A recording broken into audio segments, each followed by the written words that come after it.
Roco TV, con presencia en 15 regiones del país, presenta Diálogo Regional.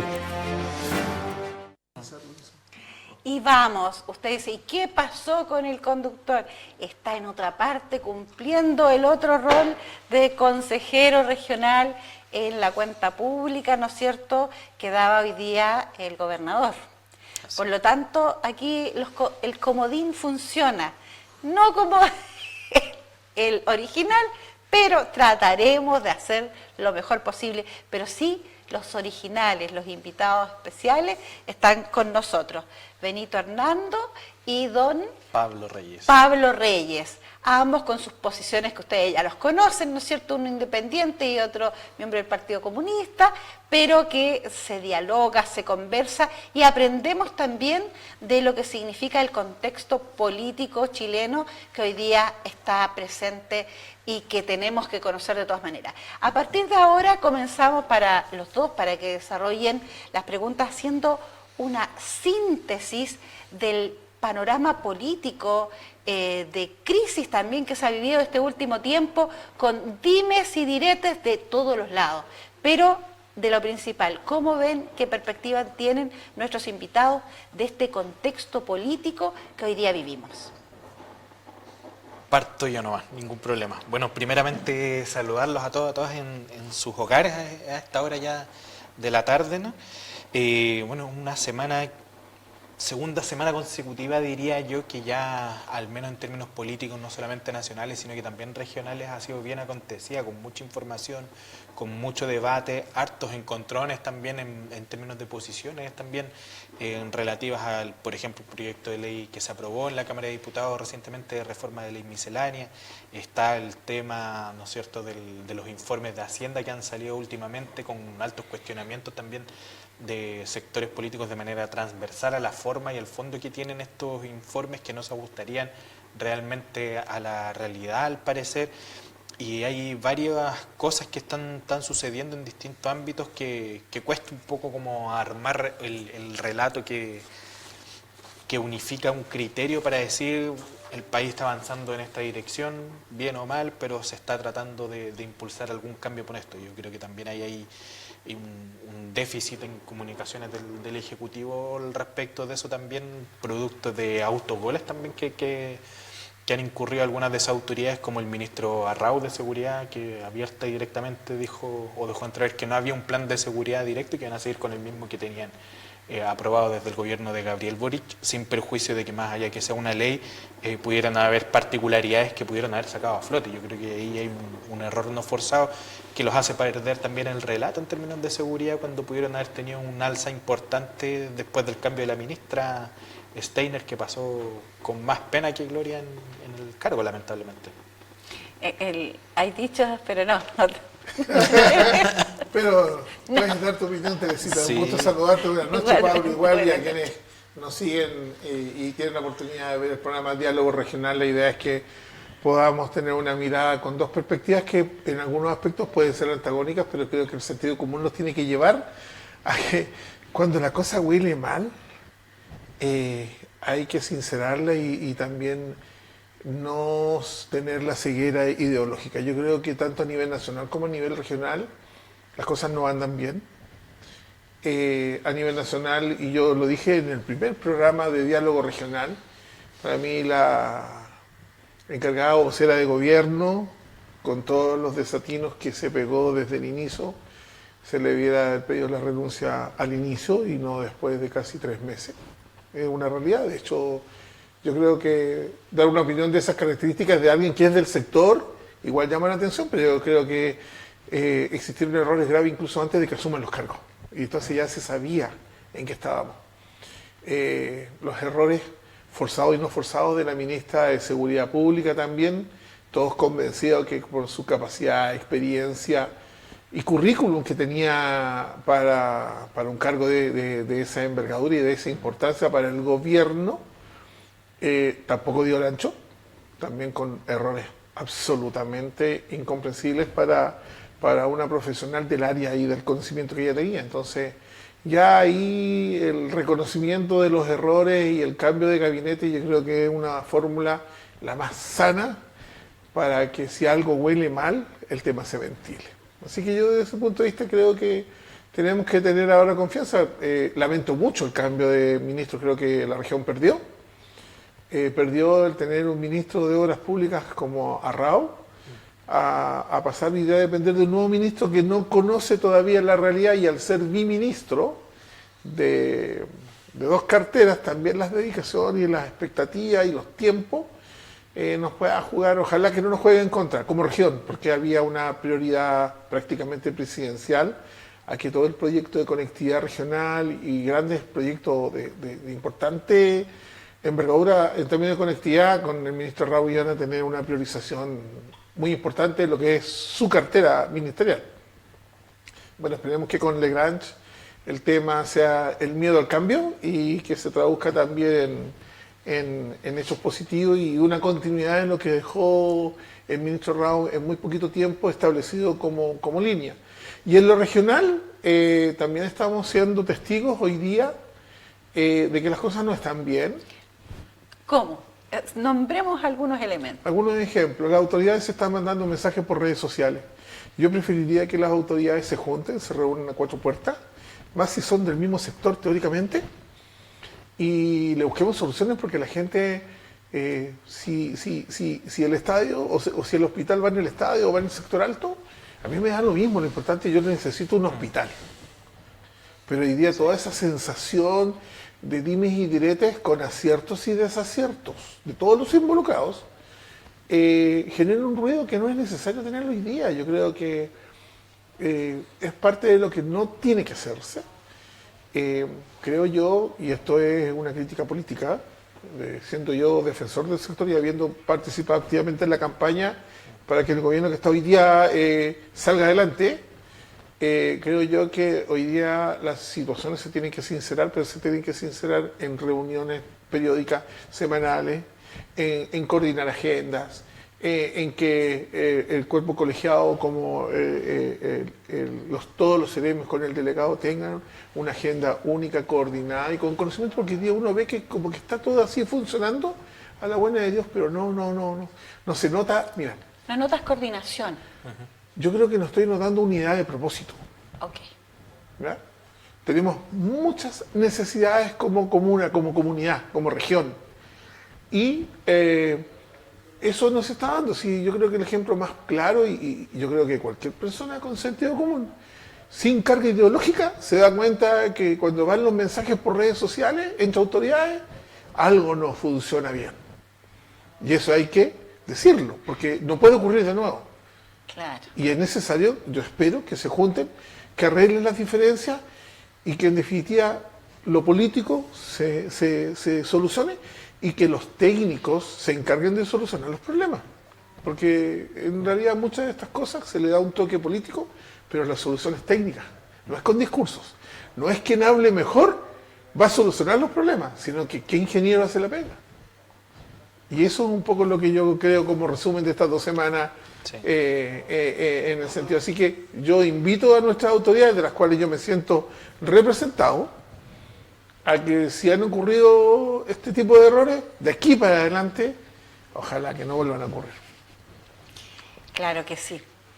¿Estás de acuerdo? Sí, hay un tema ahí que comparto con Benito respecto de lo que pasa en la región, el tema de que hay una falta de relato regional respecto de énfasis que uno puede ver desde la visita presidencial, por ejemplo, de José Antonio Kast a la región en términos de conectividad, Ruta 7, en donde no se ve a la autoridad regional alineada, por ejemplo, con eso, que yo creo que es un acuerdo transversal políticamente hablando en los distintos sectores. Por ejemplo. De que Ruta 7, por ejemplo, Ruta 7. Que es algo que debemos avanzar con la mayor fuerza posible, con la mayor inyección de recursos posible para que el día de mañana esto esté completamente pavimentado, o mayormente pavimentado, porque finalmente son beneficios que le llegan a la región y que se quedan en la región, el tener una mejor ruta de acceso a distintos lados, que benefician el comercio, benefician el turismo, benefician la seguridad también de tránsito de las personas que vienen al hospital en Coyhaique, por ejemplo, que es algo también bastante importante y que algo, por ejemplo,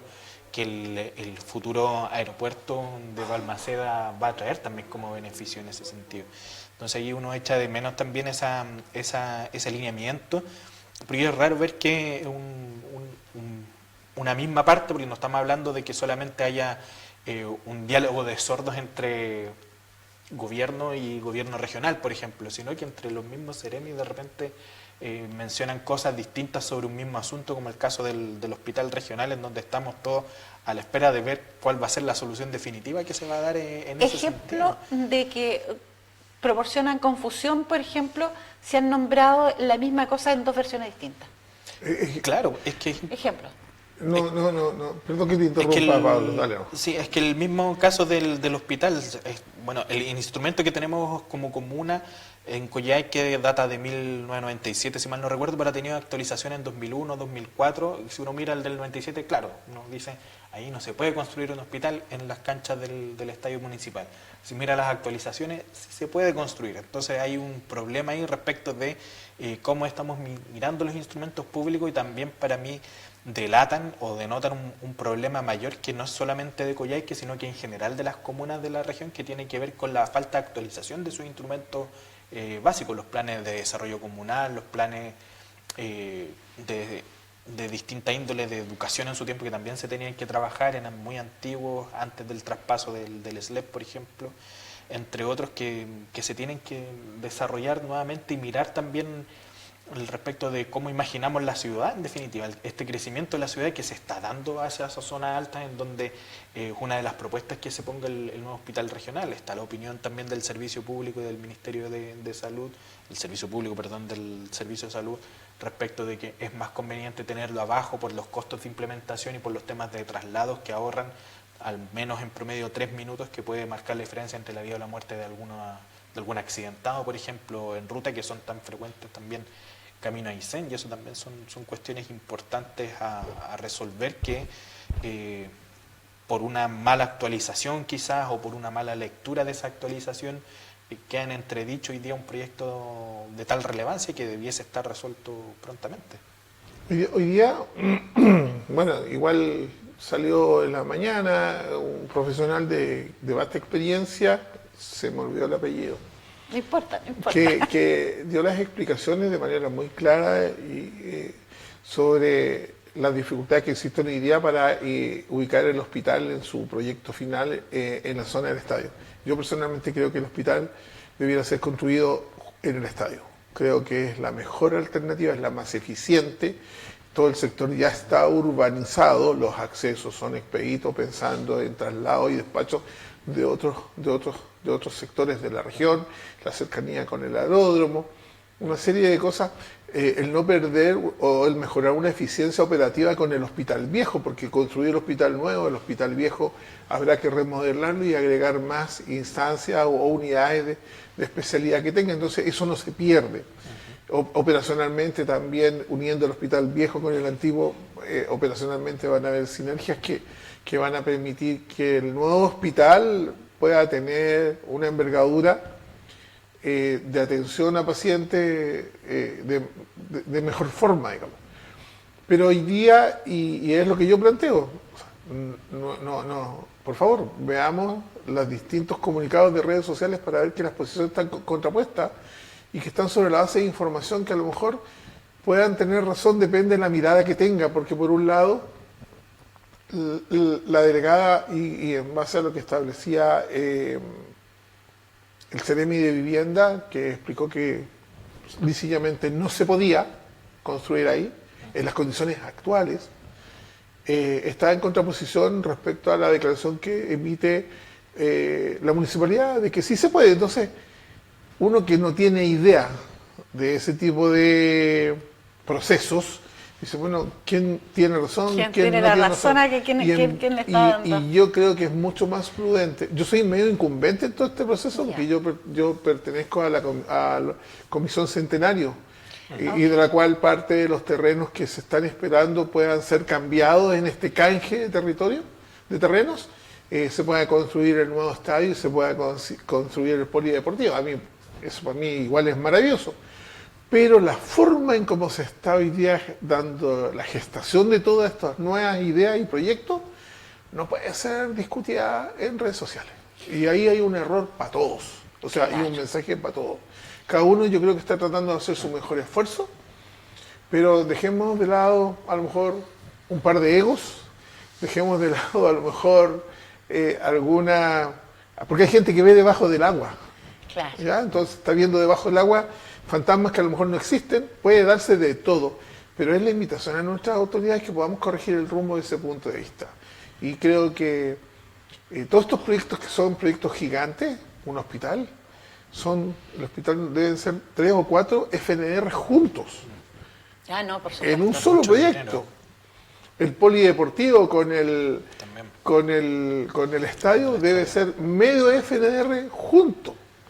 Y que son fondos que a la larga están hoy día disponibles, provisionados, establecidos por ley con el PETSE y con fondos sectoriales del Ministerio de Salud, que no, o sea, si nos demoramos 2 años en que se arregle el plano regulador a través de un seccional y se cambie el uso de suelo porque el recinto militar no puede ser utilizado por hospital por razones técnicas que a lo mejor uno ni siquiera las conoce, además. estrategia, lo que sea, pero sí tenemos un estadio que yo supongo que entre técnicos profesionales alguien podrá ir buscando que las firmas sean más rápidas y tengamos el cambio que se requiere y en el sector alto tengamos un estadio, tengamos un polideportivo.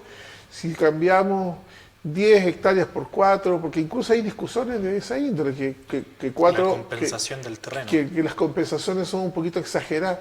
Oye, si al final es para uso de los habitantes, y si cambio 1 por 2, lo estoy cambiando, es como cambiar la plata de un bolsillo a otro nomás. Entonces, Es el mismo pantalón. el mismo pantalón. Entonces la invitación es que esto se arregle y que se reúnan los políticos en cada una de sus responsabilidades, acompañados de todos sus técnicos, que la planilla de remuneraciones es grande, y arreglan el problema. En eso de acuerdo. Estamos de acuerdo. Esta es la realidad nacional y regional. Y regional. Pero más allá, ustedes acaban de instalar un tema que es súper importante. El no estar de acuerdo entre los Ceremi, ¿no es cierto?, sobre un determinado tema tan importante como es la construcción, dónde se va a construir el hospital, porque en el fondo todos están de acuerdo en que el hospital tiene que hacerse, es una necesidad. Sí, en eso hay acuerdo. Acuerdo transversal, sin Claro, lugar a dudas. yo creo que no es también- un tema ahí político, sino que ya es un tema social, de tema salud, pero Sí. hay algo que no es por defender ni a los Ceremi ni a la delegada. A mí me llama mucho la atención en que para salir a hablar tienen que tener autorización del Poder Central. ¿Qué opinan ustedes? No, yo creo que es la estrategia de coartar la posibilidad de comunicar bajo la mirada de lo que es el conocimiento territorial de Santiago. No debieran dar directrices en qué decir o qué no decir. Yo creo que nuestras autoridades, tanto electas como nuestras autoridades designadas, son profesionales que tienen las capacidades para poder desarrollar un relato que esté acorde a las necesidades que tiene la comunidad, porque para escuchar noticias empaquetadas ya esa época ya pasó. Efectivamente. Totalmente. Sí, eso es...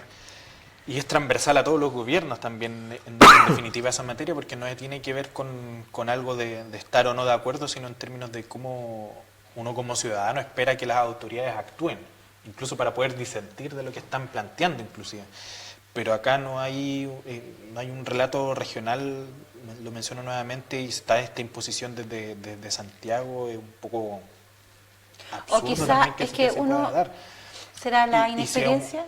No creo que tenga que ver con inexperiencia. Yo creo que efectivamente hay un tema del cómo se apropian también de la responsabilidad que tienen en las distintas carteras ministeriales, en las distintas carteras de las seremias regionales, para poder hacer la transcripción o el cambio de mirar respecto a lo que es una política nacional dictada por el Ejecutivo en Santiago, y el cómo se aplica acá en la región o cómo afecta acá en la región. La Que bajada. esas bajadas son de responsabilidad 100% regional, y ahí, más allá de anuncios que son claves respecto de proyectos que se coordinan entre Ejecutivo Nacional y Regional para poder salir comunicacionalmente hablando en ciertos momentos, que generalmente se espera que hable primero el ministro en Santiago y después habla el Ceremi regional, pero en todo lo demás no debiese haber una espera respecto a seguir Aquí a estamos comunicar frente a una algo. situación 100% regional, Sí. administrada bien o mal, con acierto y con errores por nuestras propias autoridades. Lo que falta es que ellos tengan la unidad de propósito, cierren las puertas, busquen las soluciones y a la comunidad se le informe cuál es el camino, cuánto va a demorar, cuánto va a costar y las etapas con las cuales se va a desarrollar el proyecto. A mí no me interesa que hoy día tengan una mirada distinta, que si eso no es, yo creo que, y escuchando incluso hoy día a este ex director del Servio, fue también jefe de la unidad de los permisos en la municipalidad, no me acuerdo su nombre ahora, pero es un vecino local, y escuchándole a él, entendiendo que él tiene el conocimiento y la experiencia por su labor como arquitecto, que la información que dio preliminarmente el Ceremi de Vivienda está correcta, que la información que dio el municipio a través de una declaración pública que saca la Dirección de Obras Municipales está parcialmente incorrecta y que en definitiva esos dos temas tienen que llevar a la parte técnica desde el Ministerio de Salud primero a definir ya, cuál es el terreno. Y teniendo el terreno definido, se empiece a mover la máquina para que, si es necesario hacer cambio en el plano regulador, que es otro tema, de la ciudad, o que sea el seccional el que se modifique, bueno, si se demora 1 año, 2 años, y total el hospital no va a estar antes de 10, 15 años. 10, 15 años. Entonces, las chimuchinas no deben importarnos, lo que nos importa es que las cosas avancen de verdad. O sea, lo más difícil están los recursos. Lo más difícil está la voluntad política, que a veces podemos tener la necesidad gigante, pero no hay voluntad política. Entonces tampoco avanza. Y que la solución a la necesidad más urgente de esta región, que la necesidad más urgente de los habitantes de la región, es la salud. Sí. Y ojo que No en hay el otra. Servicio de Salud tienen un estudio respecto de dónde es factible construir un hospital de estas características, de varios terrenos. Son 5 terrenos, 8 terrenos, no me acuerdo bien respecto de eso, en donde los 2 terrenos con mayor puntaje para albergar el hospital es efectivamente, en primer lugar, el estadio municipal y en segundo lugar el terreno arriba, camino a Coyhaique Alto. Entonces, de ahí no debiese pasar la solución, porque son terrenos aptos para construcción. Cabe un hospital de las envergaduras y los metros cuadrados que se están proyectando. Falta que el terreno mismo legalmente permita la construcción de eso, y ahí habría la confusión respecto de si se puede o no se puede en las canchas, y eso es algo que debiese estar destrabado, entiendo yo, de manera rápida, porque finalmente es cosa de revisar qué dice el plano regulador del 97 y qué dicen las actualizaciones posteriores que se realizaron a ese plano regulador en el 2001, el 2004, en donde la información que es pública, además, que está en la página del municipio, sale que es un terreno que permite el equipamiento de salud. Y eso es algo bien importante para poder destrabar este proyecto. Y eso es lo que tienen que decir finalmente: sí, legalmente se puede construir un edificio de salud pública en este espacio. Finalmente, entonces construyamos el hospital acá. ¿Y qué ocurre con las personas? ¿Con quienes estamos expectantes si se construye o no se construye un hospital? Y más aún con quienes nos gustaría que sea en esa ubicación, por razones sociales, económicas sociales, por distintos motivos. Cuando uno escucha a la noticia de que el hospital va, y escucha a nuestras autoridades que va en el estadio, feliz. Después escucha a nuestro Ceremi que no se puede construir un hospital en ese terreno, como que viene el desapego, la frustración, pucha, de nuevo, vamos a tener problemas.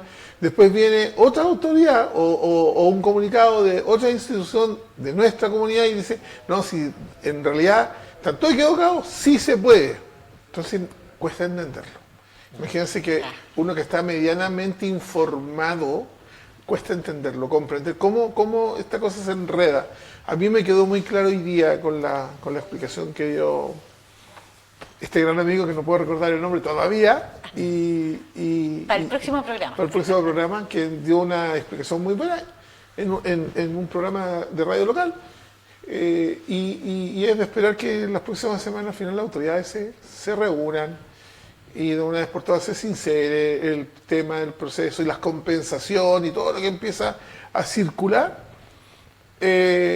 para que, no sé, en 1 año y medio tengamos definido efectivamente los El permisos lugar. y el lugar correcto. Si es acá será 1 año y medio más, y si es arriba, bueno, igual hay que hacer estudios de suelo y todo lo que corresponda. Urbanizar, que es otro tremendo costo.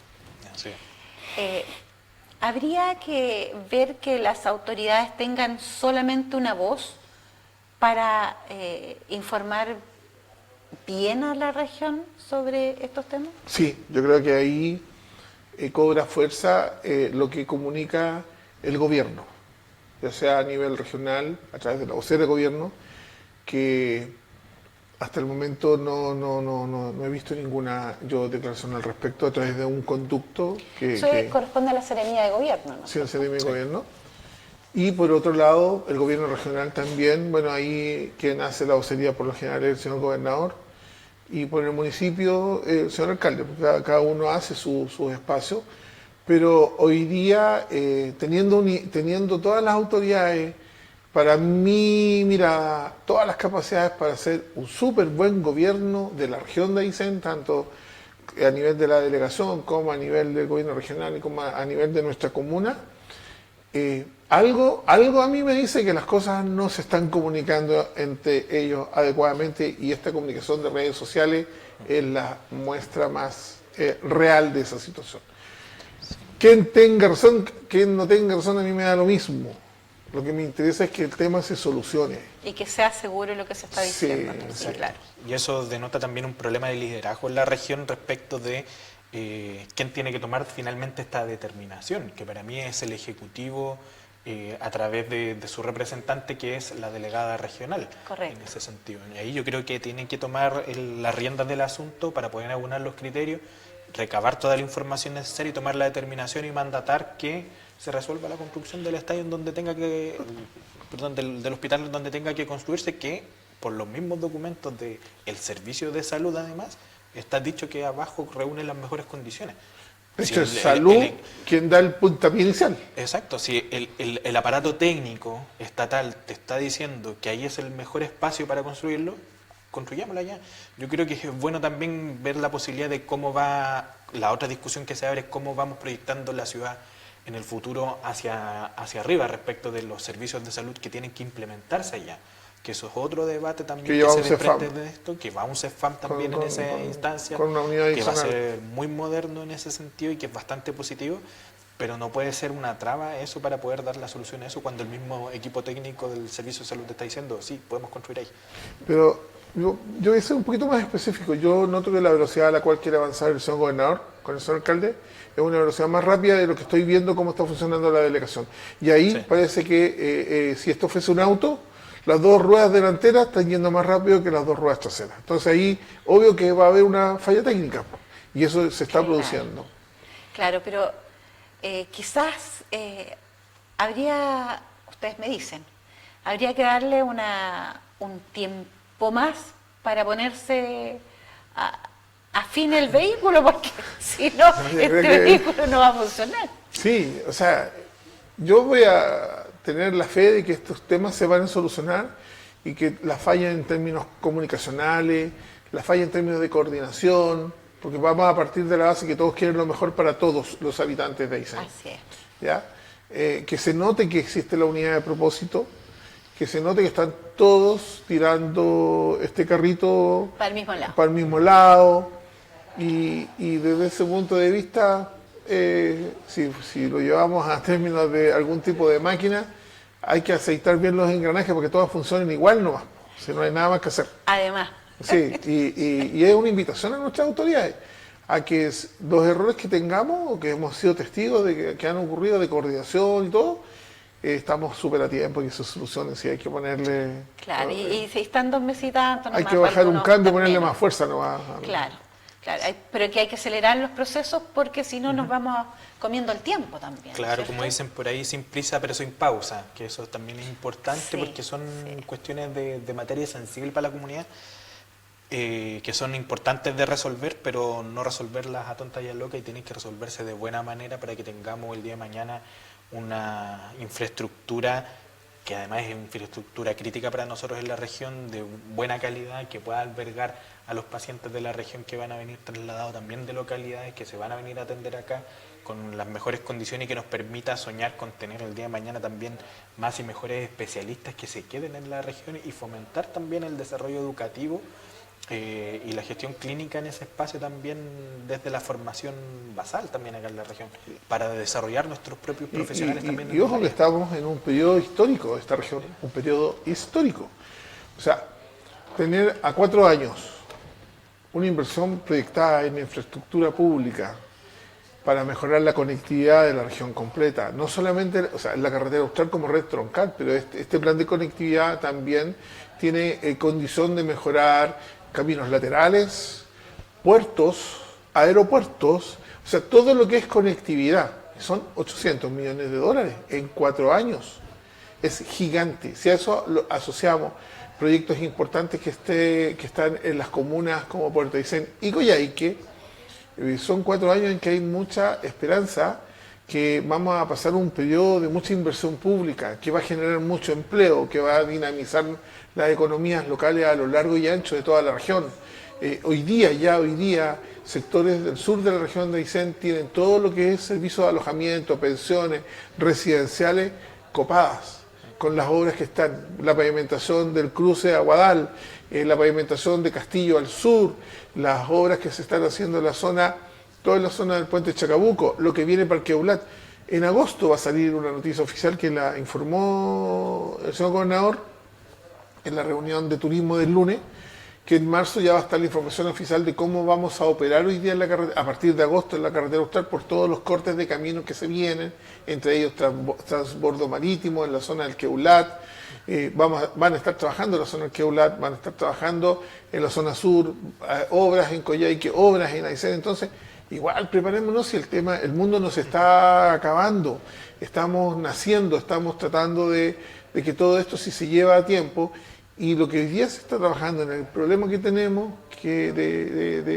problema de comunicaciones de nuestras autoridades, es un tema que el fruto va a estar en 15 años. Tenemos 2 miradas, lo de estos próximos 4 años, que es gigante, y tenemos que sentar las bases para que en 5, 6 o 7 años más ya estemos con la licitación del hospital listo, porque de ahí viene otra obra.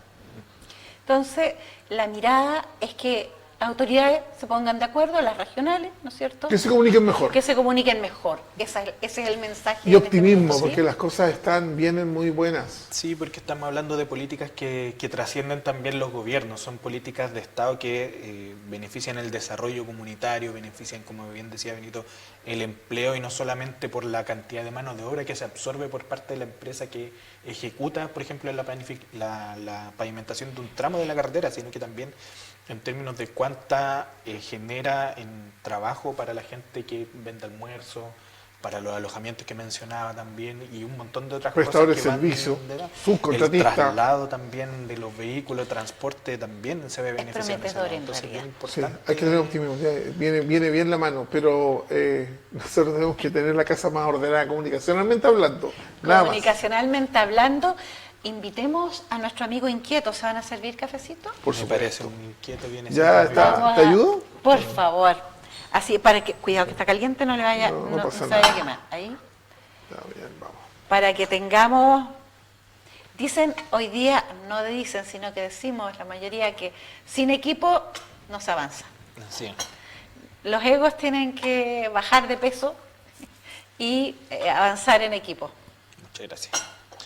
Sí, tenemos que avanzar en la región, hay muchos desafíos por los que tenemos que organizarnos, por los que tenemos que debatir también para poder llegar a puntos de acuerdo, y no ayuda que tengamos un ejecutivo que no transmita sus planes tampoco, porque el disenso también, soy un convencido que permite justamente mejorar las políticas de gobierno y las políticas de Estado, finalmente, porque van provocando consensos, van provocando divergencias que permiten avanzar a la sociedad. Totalmente. En definitiva. Y permite también que la opinión pública pueda imaginarse también el futuro de la región de manera distinta, y eso también es bastante positivo. Nos tenemos que preparar para el centenario, las cosas tienen que andar rápido, ojalá que logremos tener nuestro polideportivo y nuestro estadio que se han inaugurado en el centenario, Son 3 obras que la comunidad eligió y junto con la obra de confianza también que se han recibido críticas porque encuentran que no es ad hoc, hay distintas instituciones o colegios profesionales que han presentado críticas públicas, pero en definitiva, oye, si seguimos discutiendo no hacer nada, las cosas no van a avanzar, así que hay que ponerle, nuestra ciudad se tiene que preparar para el centenario. Y ya están elegidas las obras. Están elegidas las la obras. gente opinó, Sí, dijo. está todo. Entonces, el resto ya, como sea el color del sofá, da lo mismo. Sí. El resto es música, como dijo el presidente Carlos. El resto es música. Vamos a emular, ¿no es cierto?, las palabras. Vamos a tomar un poquito de café inquieto. Sí, muy rico el café. Porque Como estamos siempre, muy está- tranquilos. Claro. Pero está súper Sí, bien. no vamos a pelear con Pablo hoy día, No, porque a mí me tenemos- encanta porque son los temperamentos finalmente que dialogan y que el carácter también tiene que ver. ¿Y para qué pelear cuando uno piensa distinto? Lo que acaba de decir, el disentir hace que la comunicación crezca, que se enriquezca el vocabulario, el lenguaje y aparezcan más ideas. Y Eso es el principal. peor error que podemos cometer es no ser transparente con la opinión. La opinión no busca dañar ni prestigios ni dañar a las personas en ninguno de los ámbitos, sino solamente poner la alerta de que las cosas tienen que ser mejor y que lo más importante es que las capacidades existen. Ahora, a lo mejor para llegar de un punto A a un punto B podemos tener diferencias de mirada respecto a cuál es el mejor camino, pero todos queremos llegar al mismo punto, que Así es, nuestras comunidades avanzar. vivan mejor. Y para avanzar nos vamos a ir a la agenda legislativa del Ejecutivo. ¿Les parece? Un tema muy interesante. Ya Ahí vamos a esta pelear. semana. El gobierno se encuentra empujando proyectos, distintos proyectos, ¿no es cierto?, estructurales de alta tensión como el plan de reconstrucción. El plan de reconstrucción es nacional y desarrollo económico. Ha suscitado diversas miradas, ¿no es cierto?, pero así todo volvemos al consentir a pesar de las diferencias. Hoy día en el Senado se está discutiendo, se está complementando, porque hay cosas que se tienen que mejorar. Cuéntenme.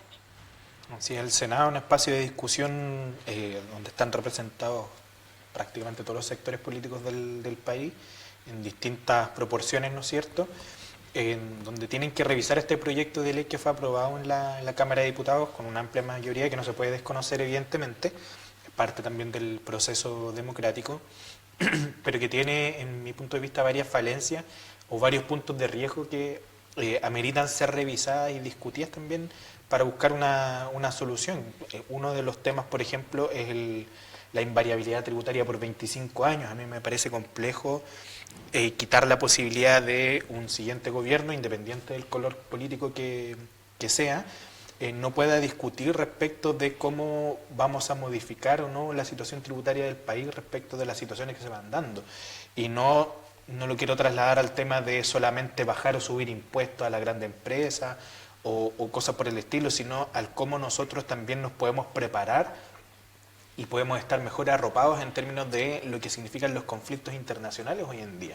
Como lo hemos visto en los conflictos actuales, lamentablemente, estos conflictos bélicos como la toma del Estrecho de Hormuz, el conflicto Israel-Irán o Israel con distintos otros países, afectan económicamente a distintos pueblos, nos afectan a nosotros con el alza de las bencinas, eso trae como consecuencia otra cadena de subida de valores en otros productos de canasta básica, por el traslado, qué sé yo, y eso podría generar un perjuicio no solamente para el país en términos del ingreso público, sino que también para las familias respecto de cómo se puede ver encarecida el costo de la vida si nosotros no tenemos la posibilidad de discutir en términos tributarios cómo va a funcionar el país.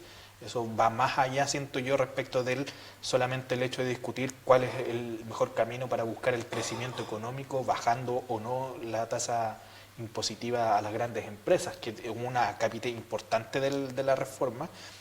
Siento yo que parte del corazón de esta reforma también, muy importante resolverla y ver cómo se resuelve el tema de dejar de percibir los más de 4.000 millones de dólares que va a dejar de recibir el Estado por esa reducción de impuestos, para ver cómo se va a ver la fórmula para atraer ese recurso, si es a través de inversión, si eso va a quedar garantizado. El ministro Quiroz manifestó en un momento que no garantizaba tampoco esta reforma que se fueran a crear mayores cantidades de plazas de empleo, por ejemplo. Esas cosas yo creo que se pueden ir perfeccionando y que se pueden ir debatiendo y que en 25 años no se puedan discutir. Me parece grave y me parece complejo porque puede afectar evidentemente después la credibilidad del país, no solamente en los propios ciudadanos y ciudadanas respecto de cómo funciona y cómo se ven satisfechos ellos por los beneficios que entrega el Estado, sino también en términos del riesgo país que significa para el empresario que viene con sus inversiones acá a buscar posibilidades de desarrollo también, y eso también es complejo en esta situación. Bueno, a ver, yo parto de la base que el Estado no crea riqueza, no crea empleo. El Estado gasta lo que saca de los impuestos a los privados. Y con eso, paulatinamente, durante los últimos 8, 12 años, desde la reforma tributaria de la presidenta Bachelet, el alza de impuestos generó una caída de la recaudación fiscal de manera sostenida y las posteriores reformas tributarias no lograron hacer los efectos que se requerían para financiar todo el gasto público. El gasto público ha crecido de manera importante. De hecho, sin ir más lejos, hoy día, de lo cual yo estoy absolutamente en desacuerdo, la famosa acusación constitucional en contra del ministro Grau, porque no soluciona ni un problema. Una acusación constitucional es solamente seguimiento ideológico para perseguir a alguien que a lo mejor cometió errores, o los informes fueron imparciales, pero ahí no hay dolo. O sea, me cuesta creer que haya dolo desde ese punto de vista. Pero al revés, con la otra mirada, el Estado no genera riqueza. Entonces, a quienes sí generan riqueza, que es el mundo privado, necesita estabilidad de la legislación tributaria y no que un gobierno X a un año sube, a otro año baja, vuelve otro, sube, vuelve otro, baja. Tiene que tener estabilidad y estabilidad para poder llamar a inversionistas que de una u otra forma en los últimos también 12 años y especialmente post pandemia se fueron de este país y que son grandes inversores. Que por distintos motivos, tanto tributarios, medioambientales y de otra índole, se llevaron sus capitales a generar empleo en Brasil, en Europa o en Estados Unidos. ¿Ya? Necesitamos que inversionistas de esas características vuelvan. Creo que la invariabilidad tributaria da estabilidad. Es más, y depende de lo que haga el Senado o en definitiva el Parlamento, reglas que sean de estabilidad absoluta y a lo mejor a un precio distinto. Si el Parlamento resuelve darle estabilidad tributaria por 25 años y siguen pagando la misma tasa de impuestos que pagan hoy día del 27%, bueno, perdón, del 29, 27, perfecto, pero no les cambiemos las reglas del juego cada rato. Y por otro lado, también yo creo, y ojalá que en el Parlamento eso se resuelva, porque es el único lugar donde vamos a poder lograr un consenso cuando los parlamentarios realmente estudien y no solamente voten de manera ignorante, porque así ha sido en todas las últimas reformas. Y siempre lo digo, las reformas de la salud, la reforma de educación, las reformas tributarias han sido tremendos fracasos porque nuestros parlamentarios de manera irresponsable votan sin leer lo que están votando. Bueno, y ahora que les aprieta el zapato, bueno, que estudien y que encontremos alternativas. Yo no creo que sea prudente los beneficios de rebajas impositivas de manera universal, porque hay un segmento de la población que puede seguirlos pagando. ¿Ya? Pero también creo que la empresa privada necesita estabilidad en la legislación tributaria. También creo que hay empresas que hay que bajarle la carga para que puedan reinvertir. ¿Y quien reinvierte qué es lo que va a generar? Pensemos que esta reforma, que es de reconstrucción, lo que está buscando es que esos 900.000 trabajadores que están cesantes, o esos 2,5 millones de personas, trabajadores que están en la informalidad absoluta, hoy día no hay espacio para contratarlos. Y este proyecto no garantiza una cantidad finita, específica de empleo, pero sí dice que va a crecer la contratación. Y estimaciones conservadoras hablan de generar 300.000 empleos adicionales para 900.000 personas que están sin trabajo. Saquemos la cuenta. una persona como jefe de familia, la verdad es que no son 900.000 solamente las que sufren, es Mucho multiplicado por 4. Entonces, saquemos el tema del sesgo, veamos las mejores fórmulas, apoyemos, no hagamos universalidad, ojalá que nuestros parlamentarios miren la universalidad y esa universalidad la acoten a realmente la gente que está ahí, y es un ejemplo que uno lo tiene patente porque lo vivió. Hay personas que cuando jubilan no les alcanza el sueldo para comer, no les alcanza el sueldo para comprar los remedios y por lo mismo no les alcanza su jubilación para pagar las contribuciones. ¿Por qué comprar una casa muy barata pero pasaron 40 años y esa casa generó plusvalía por el sector, por distintas condiciones? Bueno, y hoy día no tiene. Hay muchas alternativas para lograr el objetivo. Lo importante es que no nos neguemos. En nuestra región hay una de nuestras parlamentarias se negó a legislar, votó en contra. Sí. 2 diputados votaron a favor de legislar, el diputado Linco y la diputada Valdebenito, y la diputada Andrea Macías votó en contra. Si algo tenemos que nosotros rescatar es la posibilidad que el Parlamento lo discuta, y si el Parlamento no llega a acuerdo ahí, bueno, que todos voten en contra, pero discutan las alternativas. No hay nada escrito en piedra. Y necesitamos generar la oportunidad para que quienes no tienen empleo hoy día puedan tener oportunidades. Y si no son los titulares, bueno, que sean los hijos. El déficit fiscal es un hecho real. Es un hecho que viene por la gestión y administración de leyes que se han generado en el pasado. Y no solamente en el gobierno de Boric, del presidente Boric. Hay cambios de leyes que generaron más compromiso de gasto público por ley que fueron generados por el presidente Boric, por el presidente Piñera, por el presidente Bachelet, y ahora hay que pagar la cuenta. Tiene historia.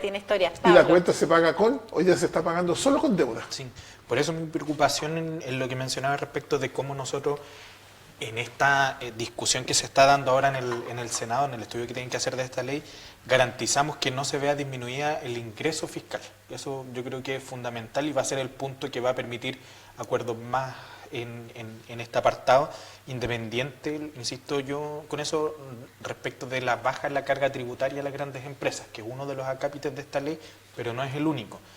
Yo creo que garantizando eso se puede llegar a un acuerdo respecto de seguir avanzando con esta reforma, pero veo muy difícil hoy día que esto pueda suceder si se mantiene esta disminución de la carga tributaria con el proceso de integración que se está haciendo además en la reforma, que también es otra característica distinta de nuestro país respecto de los que nos comparamos siempre, que son los países de la OCDE, en donde están casi completamente desintegrados hoy día la carga tributaria entre las empresas y las personas respecto a lo que tienen que pagar. Pagan menos impuestos las empresas porque terminan pagando impuestos también completos respecto de ellos como personas naturales. Entonces ahí hay que buscar esos equilibrios, hay que buscar esas formas, porque justamente uno de los temas importantes respecto de que impacta la menor recaudación del Estado es justamente en temas como la PGU, es en temas, por ejemplo, del sector de salud, en donde estamos hablando que esto, más de 4.000 millones de dólares, significa financiar el sistema de salud público de los CEFAM, por ejemplo, completo de todo el país, anualmente. Entonces un ingreso bastante grande que se deja de percibir por parte del Estado justamente para estas políticas públicas que van en directo beneficio de la ciudadanía. El tema de las contribuciones también es importante revisarlo, tiene que tener sus excepciones, por cierto, pero no se pueden eliminar completamente, no en la forma en que están escritas hoy en día, porque finalmente tenemos municipios acá en la región, Coyhaique, sin ir más lejos, el 58% de su presupuesto depende del Fondo Común Municipal, que se nutre casi en un 100% por parte del pago de contribuciones. No exclusivamente eso, pero se ve poderosamente impactado por esta situación. Entonces, ¿cuál va a ser la metodología para hacer que los municipios como Coyhaique, como Lago Verde, Villa O'Higgins no se vean disminuidos en sus presupuestos por el efecto de esta ley? Eso no es algo que esté visto tampoco en esta discusión. Pero que hay que va a tener revisar. que conversarse. Y eso es algo que tiene que discutir el Parlamento para que no se vean afectados estos presupuestos, porque sería muy grave que los municipios dejen de percibir un 60% de su presupuesto, un 70% de su presupuesto anualmente. Chile Chico depende en un 84% del Fondo Común Municipal. Entonces son presupuestos muy altos para los municipios. ¿Cómo garantizamos que eso hoy día no se vean afectados? Eso yo creo que es una pregunta central que debe resolver el Senado. Yo creo que muchos de los argumentos que se dan para estar en contra de esta ley de reconstrucción, uno puede estar en contra, ojo, eso no es un pecado, pero sí al menos demos la oportunidad de que se legisle a favor o en contra, o que salga la mejor ley posible cuando nuestros parlamentarios se preparen, estudien, analicen y voten con la mejor solución para la comunidad. Pero cuando están los argumentos que das tú, yo los veo que son y apelan mucho a la emotividad, a una emotividad en que la persona escucha y dice, chuta, le van a quitar el 70% del presupuesto que recibe la municipalidad producto de la baja de las contribuciones. Yo creo que lo más grave es buscar darle universalidad. Si los déficits son de X monto, bueno, no le demos universalidad, hagámoslo más acotado a quienes realmente lo necesitan. Porque no por el hecho de que la municipalidad deje de percibir el 60% de esos ingresos, vamos a seguir manteniendo a un vecino que apenas le alcanza para comer, porque tiene que al final comer menos para poder pagar las contribuciones. Entonces, esa emotividad genérica yo no la encuentro que sea la mejor forma de defender la idea. Pero stop, acá vamos a hacer una pregunta para los dos. Entonces, ¿cómo se compensaría a las comunas más vulnerables y rurales del país para que no pierdan los recursos locales, esos que corresponden al 60% que entra a una municipalidad que tiene esos déficits? O sea, es un hecho real, termino la idea, es un hecho real que si tú vas a bajar el impuesto a las empresas, el primer impacto es menor recaudación. Totalmente. Eso es innegable porque es obvio.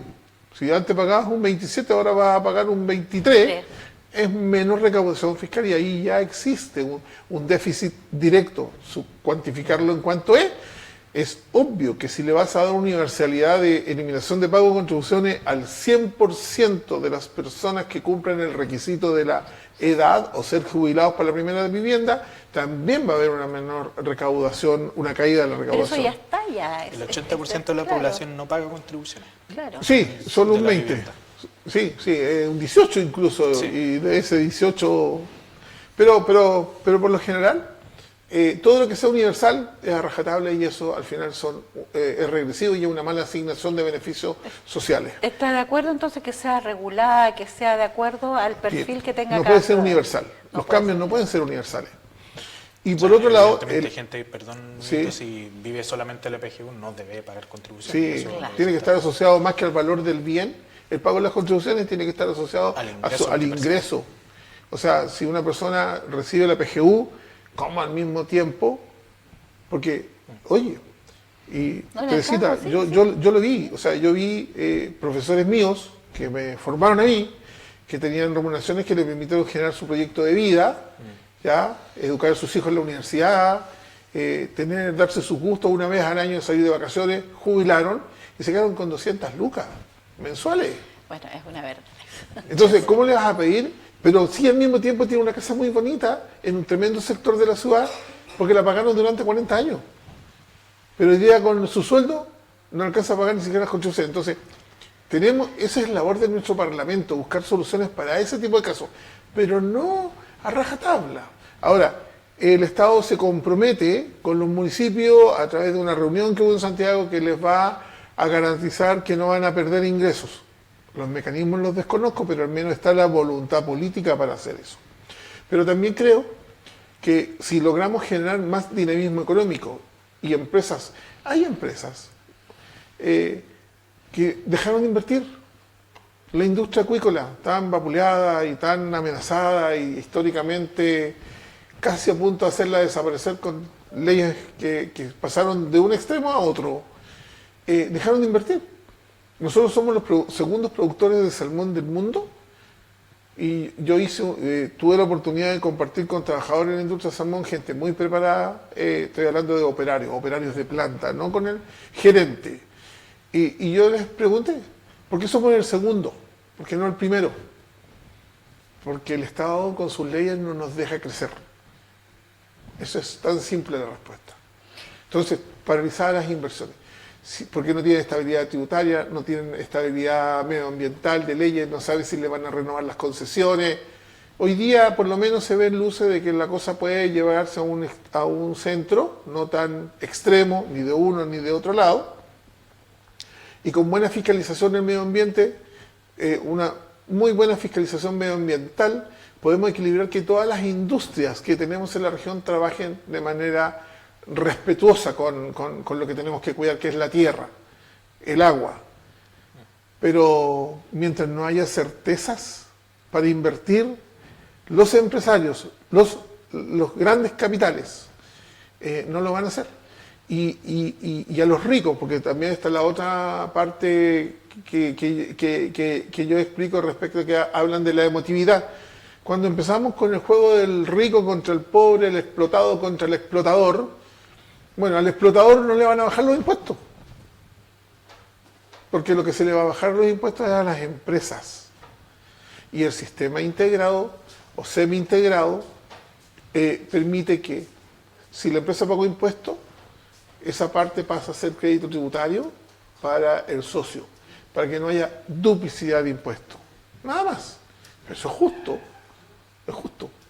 Entonces, veamos que ojalá el Parlamento, y yo creo que nosotros podemos conversar horas de este tema. Sí. No, y ustedes se ponen de acuerdo, solucionaríamos todos los problemas. Pero resulta que la responsabilidad está en nuestros parlamentarios y tienen que tener la opción de legislar. Pablo, pregunta, voy a interrumpirte.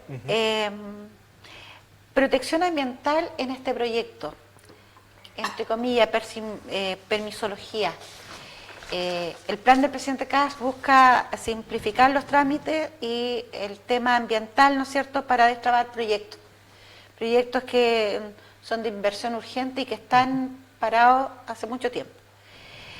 ¿No crees que la excesiva burocracia estatal actual se ha transformado en un freno para este tipo de proyectos? Que más allá de lo ambiental, efectivamente hay procesos en el Estado que son bastante lentos, que van de la mano con el proceso de modernización también, que debiesen ser más ágiles, sin duda alguna, y hay que buscar los mecanismos para que eso no signifique un perjuicio para las comunidades que viven en torno a los sectores que se van a ver afectados, para no tener casos como los de Quintero, por ejemplo, que es una situación compleja, que estén cerrando establecimientos semana sí y semana también, producto de la polución ambiental que generan las empresas públicas y privadas también en ese lugar. Entonces ahí yo creo que es importante revisar esa normativa en términos de cómo se simplifican los procesos, justamente para que avancen más rápido, para que no pasen años respecto de su aprobación o rechazo, para que los procesos también de consulta ciudadana que están en ellos también sean más expeditos también en sus procedimientos para llegar a resolución respecto de esto. Yo creo que en ese tema hay un consenso más o menos general, y yo creo que tiene que ver en el cómo también el estudio de impacto ambiental propiamente tal de las empresas sea exigente también en el proceso que se está desarrollando, para que justamente tenga el menor impacto posible. Nunca vamos a tener un impacto cero tampoco de una intervención humana en el territorio, eso sería irreal pensarlo, pero sí que la compensación que se pudiera generar del proceso permita también un equilibrio en el medio ambiente y en el desarrollo económico de las comunidades, que sean realmente beneficiadas y no arrasadas como en algunas localidades, no solamente en el país, sino que en el mundo se han visto como van pasando, sobre todo con los temas extractivistas. Bueno, ha sido noticia con cifras incluso en los medios de comunicación nacionales respecto al aumento de solicitudes o de aprobaciones de proyectos que estaban parados o paralizados por requisitos de condiciones ambientales. Yo creo que lo que debe primar acá, para todo este problema y lo que viene en la ley de reconstrucción respecto a permisología, es dar la flexibilidad para que las empresas puedan desarrollar sus proyectos en menores tiempos posibles. Nosotros tenemos tiempos que son el doble, el triple del mismo proyecto en otro país. Y obviamente que si en Chile el proyecto demora 6 años en que salga a la luz la aprobación y Brasil se la da en 2 años, allá hacen 3 y aquí todavía no logramos sacar ni el primer proyecto. Por otro lado, nuestros vecinos, ojo, Perú, ojo, Argentina, Brasil, un poquito más lejano, están captando inversiones en proyectos de que sus economías les permita desarrollar a paso agigantado, y nosotros nos hemos quedado en el pasado. Recién tenemos noticias de, no sé, nuevos puertos para la zona central del país, San Antonio. de San Antonio. No hace muchos días salió la noticia que se aprobó el estudio de impacto ambiental, pero lo más importante hoy día es que los permisos aceleren su proceso de aprobación cumpliendo estrictamente las normas medioambientales y los parámetros que corresponden y no se generen trabas por factores ideológicos, ¿ya? O por factores extremos que en definitiva frenan la inversión. Al frenar la inversión frenan la oportunidad de creación de empleo. ¿Sí? ¿Qué necesita? ¿Por qué la discusión está hoy día? ¿Está porque se le está bajando el impuesto a los más ricos? No. La discusión hoy día, desde mi punto de vista, es porque necesitamos sentar las bases para la gente que no tiene empleo y tenemos que cambiar la mirada del punto de vista. Aquí no estamos favoreciendo al rico con esta ley. Aquí lo que estamos haciendo es tratar de ayudar para que la gente que no tiene empleo hoy día lo pueda encontrar, y para que la persona pueda desarrollar su proyecto de familia y pueda educar a sus hijos, y así siga la cadena de valor que tuvimos de manera constante, con tasas de crecimiento importantes en los últimos 30 años, previo a estas famosas crisis de salud, con la pandemia y con todo lo que ha venido desde el momento ahora. Yo creo que las industrias, y lo otro, la tecnología, las industrias tienen que respetar el medio ambiente, y si no, tienen que morir. Y para eso, ¿qué se requiere? Una buena fiscalización. Y que la fiscalización sea objetiva, verdadera, que baje la corrupción, porque a veces la vista gorda también puede estar acompañada por corrupción. Entonces, si tenemos sistemas de fiscalización y penas realmente grandes para los corruptos, yo creo que esas cosas van a funcionar solitas. El que ensucia paga, el que roba paga, el que daña paga, el que mata paga, pero tenemos que cobrarle, porque hoy día alguien robó y resulta que al ratito ya está en su casa. Clases de ética. Tomando clases, te comparto todo, sí. Lo que sea, y de izquierda y de derecha, porque al final parece que es el club el que roba. No es el de derecha ni izquierda, porque todos pertenecen al mismo club. Entonces, tenemos que tratar de que el medio ambiente se respete. ¿Qué más dañino fue ver, navegando por los fiordos, nuestras costas llenas de plumagio? Hoy día hay empresas dedicadas a limpiar porque reconocen el error. El error no es de la industria actual. El error fue de los industriales que hicieron la riqueza, pero que contaminaron todos nuestros fiordos. Bueno, hoy día la mirada cambió. Me refería a la tecnología. Noruega, como principal productor mundial del salmón, y es cosa de verlo en un canal de televisión, la Deutsche Welle, tiene procesos de producción que son automáticos, sin impacto en el medio ambiente. Aquí todavía nuestras jaulas generan efecto y hay que estarlas moviendo para que esas zonas se limpien naturalmente. En Noruega tienen otro sistema. ¿Por qué no obligamos a las empresas a que traigan esas tecnologías y sobre esa base se flexibilicen los permisos y la industria crezca? Los alimentos todavía estamos con tasa de crecimiento, la población está creciendo. Necesitamos producir más salmones, necesitamos producir más carne. Pero si seguimos peleando que el explotador solamente quiere para él, claro, nunca vamos a lograr consenso. Pero la mejor prueba de que hay consenso es que tomamos café inquieto, estuvimos conversando y yo realmente me deleité con ustedes. Cómo a través de sus intervenciones también van mostrando a los televidentes sus posiciones educadas, muy estupendas ahí, así que no hay que calificar, dicen, pero me encantó porque yo también fui una televidente, pero me ponía al margen para verlos cómo la conversación se intelectualiza y se ve de una manera súper civilizada, que da un gusto estar en esta mesa. Quiero agradecerles a ambos. Ya la próxima semana viene el habitual conductor, así es que muchas gracias hoy día por estar con nosotros. Muchas gracias, Teresa. Muchas gracias, Benito, y a todos igual, en sus Pablo. casas también. Pablo. En Diálogo Regional, agradecer el programa, nuestra moderadora hoy día, Teresita, ahí que nos acompañó, y espero que haya sido de su agrado lo que conversamos. Yo creo que queda mucho paño por cortar. Sí, el mundo no lo vamos a arreglar en esta mesa, pero sí yo creo que debemos trabajar día a día para que las cosas sean mejor, porque tenemos todo para ser un tremendo país. Todo, todo, todo. Así es.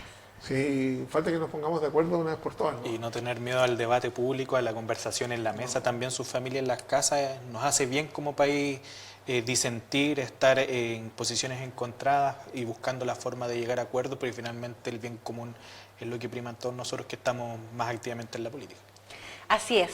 Muchísimas gracias. Muchas gracias. Y nos vamos. No se pierda más Diálogo Regional. Regional.